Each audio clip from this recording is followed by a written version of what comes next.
What a reading team we had this morning. And Dennis had those tough names. Thank you, folks. That was really, really wonderful. Friends, welcome back to church. For some people, welcome to church for the first time. For others, this is the second Sunday in Easter, and it's a reminder to us that the Easter season in the Anglican Church actually goes for 7 Sundays. So we're going to be celebrating Easter for the next foreseeable future. We've got a lot of Easter to cover, friends. But I want to ask you, before we start today, to think back to something this week, this month, or however long ago it is for you, that you had to do that was really hard. One of those really hard things. And you know what? That thing might have been plucking up the courage to ask someone to come to church over Easter. I want to remind you of how difficult that really is in today's society. That's a big thing. It takes courage and vulnerability to invite someone to come to church. Remembering that we've spoken about in our last sermon series about courage and vulnerability really being the same side of the coin. You need to be appropriately vulnerable to have courage. Now, we talked about courage is really defined as showing up when you don't know the outcome, which is what we do every Sunday, which is why we ran out of liturgy books today. Because we show up here, we don't know the outcome, we don't know how many people are going to come to church, and some days it is revival like it is today, and we run out of booklets, so we showed up anyway. And vulnerability means placing yourself at the risk of emotional exposure that can lead to judgment. It's a tough thing to do, because if you're out inviting someone to church and they say no and look at you like you're a complete weirdo, you're going to feel judged. You're going to feel humiliated. You're going to feel, dare I say it, shame. So if you've been doing that, I know like everybody has. So good job, everybody. You have embraced this challenge. I just want to congratulate you for that. And I know, friends, I can say this as a priest, God sees your work as well. He sees your heart. So well done, everyone. I want to tell you this because I want you to have courage in your abilities, but I also want you to have confidence as well. And this is where this sermon series is coming in to help give you some confidence about the faith that it is that we follow. This way of Jesus, that it's not just a fairy tale, that it is the right way. It's the faith. And I want you to have confidence and to be bold to share that truth with the world. Now, I mentioned at my Easter Day sermon for the next 7 weeks, we're going to be looking at something called Why Jesus? Why Jesus? Answers in Easter. And provide some of the answers you might be looking for to some of the questions that you either get asked or that you have. Because you can come to church and have questions. That's what I love about the Anglican faith. We are allowed to bring our brain in with us. We don't leave it at the door. We don't leave our emotions at the door. We bring it all with us. All our humanity and all its flawedness comes with us into church. So if you've got questions, that's okay. And maybe you don't, but maybe you just want to know what some of the others are saying about Jesus and, who he is and who he was. And, can we really trust the Bible? It's been translated a lot. Can we really trust it? Now, as followers of the way of Jesus, 1 Peter 3:15, which we didn't read today, but it's the same letter we read, it tells us that we should always be ready to give a reason for the hope that we have in Jesus, and to do this both kindly and respectfully, and with a pastoral heart.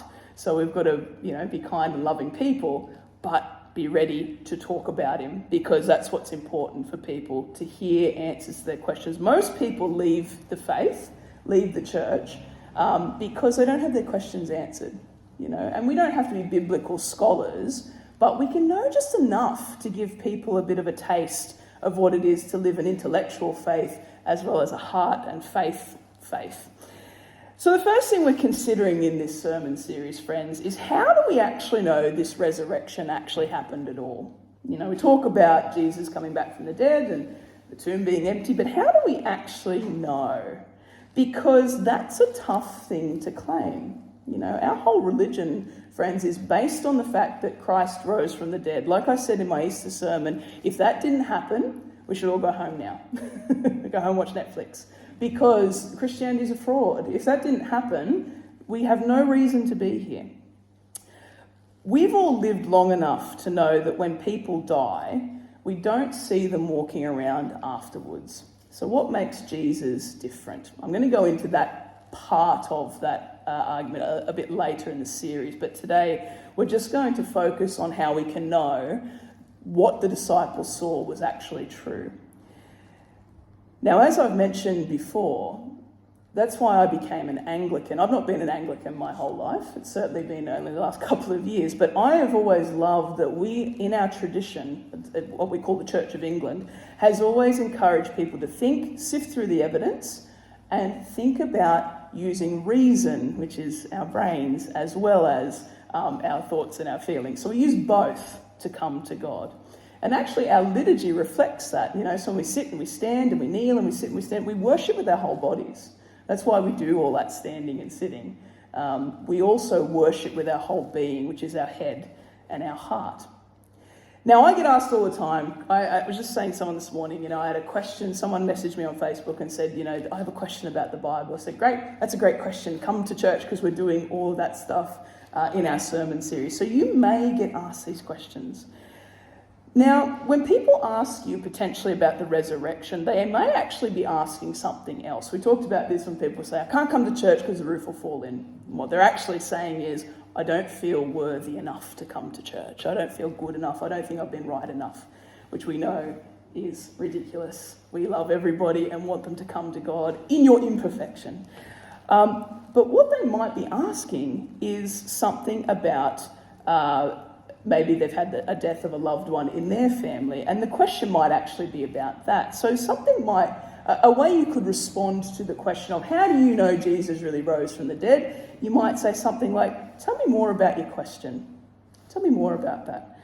Or what has brought that question to your mind today? Now, if they say something like, someone I love has just died, why aren't they walking around like Jesus, then you can go there with them. But if they say, no, I've been reading the Bible and I don't get it. I don't get how that people didn't just make this up.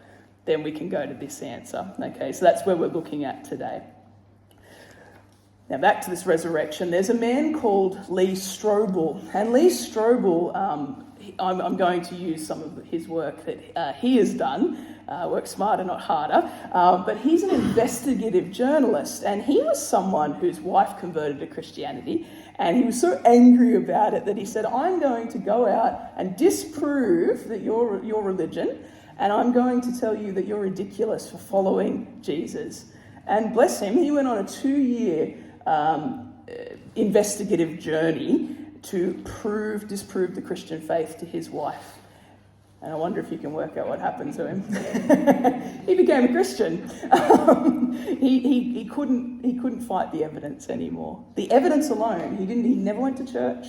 He had no concept of God is love. He's got a really fascinating story. Grew up in a really traumatic childhood. Had no concept of that. He just went by his head. And he came to the conclusion, oh my gosh, this is the truth and I have to be a Christian. It's an amazing story. He started by reading the Old Testament, and he started by treating it like any other historical document. He just said, he didn't believe it was the word of God. He just said, these are documents. And he came up with 4 words beginning with E to base his arguments around that said the resurrection actually happened. Now, we've got limited time in my sermon, so I'm only going to go through 2 today, and we'll do the next 2 next week. So, otherwise it will be information overload. Now, Lee Strobel used the New Testament, as I said, as ancient writings, and he was able to use the same methods of investigation that other people use on any ancient text to work out whether what was recorded in those scriptures was factual. So what are these 4 E's? Well, the first E that we talk about today stands for execution, which is a bit of a full-on one to begin with, but bear with me. Execution just means that Jesus on Good Friday was actually dead. He died on the cross. Because there are people who will say, well, Jesus didn't really exist, or when they took Jesus off the cross, he wasn't actually dead. It's just he looked like he was. But among ancient scholars and historians, there is no dispute, no doubt that Jesus Christ died on the cross. Now, these scholars aren't just Christian scholars, they're people who are atheists as well. But they didn't There's no dispute about that. Jesus Christ was a historical person, and he died on the cross. Nobody doubts that. You would be laughed out of a university if you went in and said that. Now, did you know when people study ancient history, they're lucky, really, really lucky, if they get one or two historical sources to confirm a person existed, because we're talking 2,000 years ago, more than that. And yet for the death of Jesus, we have multiple accounts of Jesus' death in the New Testament, but there are 5 sources outside of the Bible that a man called Jesus of Nazareth was crucified under Pontius Pilate. They're outside the Bible. They said this Jesus was a real person and he really did die on the cross. There's a guy called Josephus, who is a Roman historian, a guy called Tacitus, who's another historian, and there's Jewish writings about Jesus that say he died on the cross. There's no historian who would ever dispute that. It's a fact, friends, that Jesus Christ existed and he died on the cross. The second E, so that's the first one, that was execution. The second one simply stands for early. If you're someone like me, you might have thought that stories for Jesus' resurrection probably started long after his death. And people start to think about things. It's like a legend, and we all know about legends. We live in a town where there are lots of local legends around, That's how things develop and stories develop. But usually they happen a long time after the actual historical, truthful event, if you know what I mean. There's stories like that in every community. But there's a funny thing that happened after Jesus died and rose again. There's an early thing that was floating around in the first gatherings of Christians called creeds. They started to pop up in ancient texts. And did you know that historical biographies of people like Alexander the Great, everyone's heard of Alexander the Great, his biography was written 400 years after he died, and historians say they are reliable texts. They go, yep, they're reliable. 400 years after he died. Here's the thing for us as Christians, though. We have a creed that Paul the Apostle wrote in a letter in the Bible called 1 Corinthians. And if you want to look it up, it's in chapter 15. And it came out 22 years after the death and resurrection of Jesus. That is so close to the event itself, it may as well have been the day in terms of ancient time. That's remarkable. Historians drool over things like that. They go, oh my God, that is so close to when this actually happened. And the creeds tell us what the early Christians were practicing and believing, and they talked about disciples who saw the resurrected Christ. They are early historical sources. Now, we've covered a lot of information here today. There's big information dump. So what are we going to do with it? We always have an application in our sermons. Well, if we see that reading from the book of Acts, the first one, and from Paul's letter where he lists all those weird and wacky places, we see a man, so one's about Peter and one's by Peter, we see a man renewed by zeal for the truth. He spent Jesus' last hours denying he even knew the man. He denies him 3 times, and he's scared and he's running for his life. He's this little figure. And then all of a sudden in the book of Acts and in his writings, he's this bold proclaimer of the truth. Something happened to him. Something changed for him. He saw something that changed his life. And friends, that's the risen Christ. Poor Thomas in our gospel today needed to see the risen Christ, the resurrected Christ for himself. And Jesus said, "Blessed are those who have not seen and have yet come to believe." That's us, friends. The fact that we are still talking about this guy Jesus tells us that God has something to do with the life of his church, of which we are a part. Like I've said before, friends, God isn't finished with us. We can see today, look at the revival today. God is not finished with us. We have a community to reach for the gospel of Christ. And how do we do this? You know what I'm going to say, right?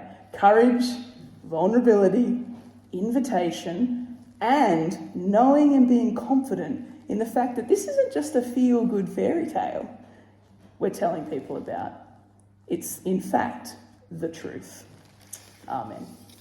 Amen.